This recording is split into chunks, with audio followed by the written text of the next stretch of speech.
Hey guys, welcome to Brian's Man Cave, episode 57. In my last video, I did a kind of like a presentation of this guy, the Miss Pac-Man. During one of my thrift hauls, I was able to pick one of these things up. And in the video, I kind of was thinking about a game that one of the games Mappy reminded me of, and that was Hard Hat Mack on the Commodore 64. And since I've been wanting to do a lot of Commodore 64 games since I've actually set it up, and I'm revisiting some of these games that I used to play when I was a kid, I thought, you know, this would be a good time to play that game. So, yeah, so I found it took me a little bit to find it, because not all my discs are labeled. Most of them, they just have like one game on the label, or some of them don't even have a name on it at all. It just has a number. And like I said a few videos ago, that I used to always just remember where everything was. But I mean, this is, you know, when you're going back 15, 20 years, you're not going to remember where you put things, right? Actually, probably longer than that. But yeah, I was able to find it. I just had to, I kind of had an idea of what disc it was on, and I just kind of, you know, grabbed a couple I thought it was on, and, you know, you have to flip the disc over on some of them and check the back. And while I was doing that, I actually found a few other games that I thought would be perfect to also show. So hopefully I can get around to those. Anyways, yeah, so let's try Hard Hat Mack and see how difficult the game is, since I haven't played it in a while. Okay, so we got Hard Hat Mack, a game by Michael Abbott and Matthew Alexander. Anyways, you got your two villains there. You got Vandal on one end and Osha on the other, or Osa? I don't know how to pronounce his name. And you're Mack. And as you can see, it's kind of got that Donkey Kong kind of look to it. But you know, you're not saving any princess as far as I know. You're just trying to collect things. So let's just start off on this first level here. So you gotta take these little pieces, and I guess you're filling in those little spaces in the girders. Sort of like, whoops. Vandal got me. Sort of like what you're doing in Donkey Kong, the second level of Donkey Kong, where you gotta jump over the girder things. Only this is kind of in reverse, where you're actually building up the girder. And those bad guys are trying to stop you. Once you put all those little girder pieces in, then you get that drill that's sort of flying around the screen. And then you gotta, whoops. You gotta drill in the pieces. As you can see, I'm not doing too well. Let's try it again. Timing the jumps, I think, is one of the more difficult pieces of this game. I mean, there's only the one villain. I think I'm dead. Oh. And you only get 3 lives. So let's try this one more time. Let's get this little strip of bacon, or... Oh, I got hit by a bolt. A little bolt that comes flying off the screen at random times. Let's try... Oh, there it goes again. Oh. The challenges of these older games. Oh. Guess all I can do is touch the elevator thing and I die. Okay. So you can see how challenging this game could be. I mean, it's all about the right timing, the right angle, and a lot of luck, and I'm gonna die. Oh. See, once I get the drill, I can drill them in. There's still that one left. I gotta hit the space bar to let go. Oops. Ah. And that's another frustrating thing, is if you don't drill them in, when you die, you have to redo all the parts again.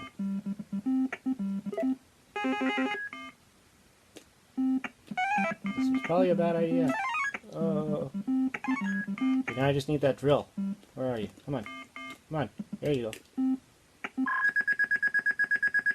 I completed this one, but I only have 1 life left. Which is going to make this exceedingly difficult to complete. Especially when I do that.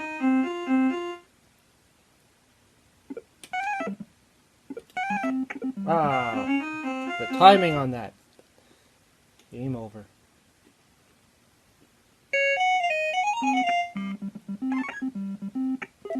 I wish that elevator would kind of stop at wherever you needed it, but it either goes to the top or the bottom, and that's it.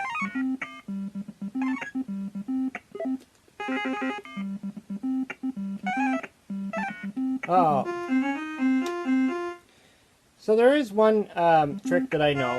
I don't know if it's really a trick, but at the start of the screen, if you hold down the 2 button, I believe, and press the fire button, you start off on level 2. So if you get sick of playing the same level over and over again because you suck at it, you could try the later levels. So let's play this one. I always wonder what that thing is at the top there. It kind of looks like a teapot or something. But why would a teapot be doing that? And this is a weird obstacle. It's just this rectangular thing. You can't touch it. And to jump over it, it's really tricky.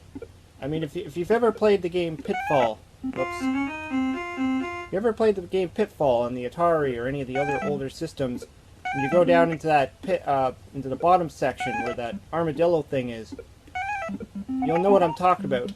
You have to have that precise jump, or else you touch it and you lose. This one was just nothing, so I'll just grab it. And again, if you jump at the wrong time, you might jump too far. Kind of like in Donkey Kong again. Like that. You miss the timing, you fall to the ground and you die. But yeah, that's tricky. Let's give 3 a try.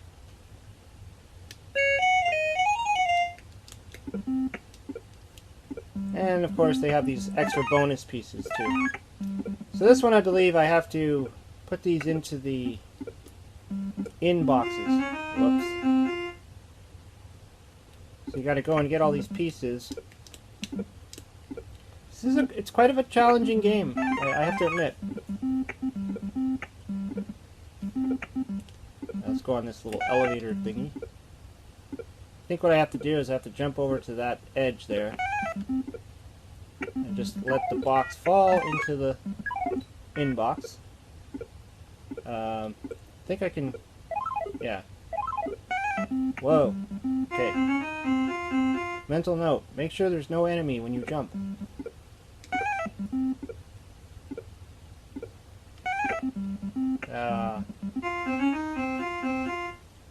Maybe I should try that one more time.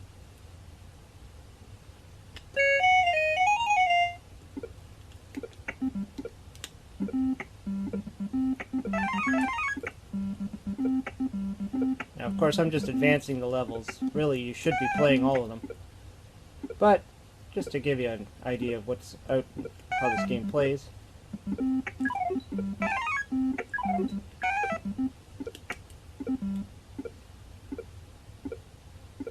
Oh. Thought I was safe. I guess not. Let's go and get that one up there. This level is quite tricky, actually. Oh.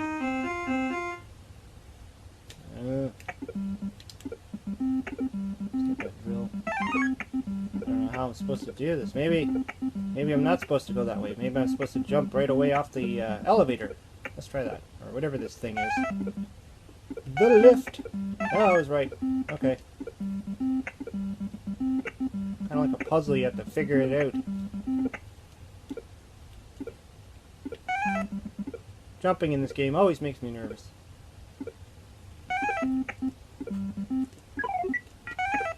Ah.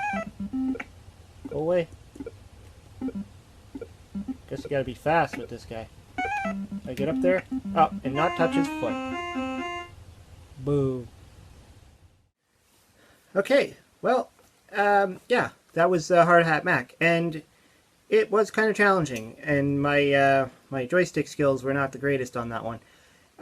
It's exactly how I remember it, though. I mean, I never was that good at the game. I've always had to pretty much cheat to get to level 3. I probably passed maybe a few times, but most of the times you just kind of get that frustrating, you know, I just can't get past this, and So it's good that they give you that option. I know there's a few other games, like Miner 2049er is one that comes to mind, where you can kind of play whatever level you want. There's another game, I believe it's called Henry's House. You can do that as well. So it's kind of cool that they give you that option, and you're not just frustrated that you get stuck on a level and you'll never know what's beyond that void with video games. As far as Hard Hat Mack is concerned, it's kind of an addictive game. It's very similar to a Donkey Kong style, like I said. All about learning when to jump, when to avoid the enemies. It's not as random as Donkey Kong. Like there's no barrels. Like it does have that little bolt, but I mean that's about it. The enemies is more of a Pac-Man style, where you can see where they are and you can see where they're coming, and you know it's not as tricky. There was a few times where my movements were off, and the jumping in that game always scares me because, like I said, it's got to be exact in a lot of cases. Like you got to jump at the right pixel. They don't give you a lot of leeway. They don't. It's not like Super Mario Brothers where you can they got all this jump space. It's really just you jump at the right time or you die, which makes the game challenging, and very much like Pitfall, where you got to jump over those armadillos or whatever. You got to jump in the right spot or else you die. It's a different kind of challenge, and the game's quite fun. The music was kind of interesting. A little bit of irritation in the music sometimes, but other than that, I mean, and the lack of enemies too. Like you just got the two guys. They kind of alternate between. You don't know which guy you're going to get, and there really not too much difference between the two. I mean, they just kind of chase you. Seems like they kind of go in a little bit of a pattern though. So if you figure out their pattern, you can kind of get by them. Other than that, I mean, the game was great. Not a whole lot I could say about it. I did like to play it every once in a while, so it was always kind of on my mind. It's one of my favorites. So, but I have a lot of them on the Commodore. I mean, there's a lot of great games on the Commodore 64. Some are better than others. Some are meh. And then there's a lot that are just like the classics, like River Raid, Pitfall, and all those other ones. So yeah, so I hope I can dig out some more possibly some more unknown treasure to some people who have watched this videos and may have played on Commodore or a system that had similar games to it, or may have never seen these before in their lives. So hopefully I can dig some of those out, and we can show them, play them, whatever, have some fun. Anyways, I hope you liked the video. Hope you subscribe. Let me know what you think in the comments below. Talk to you later.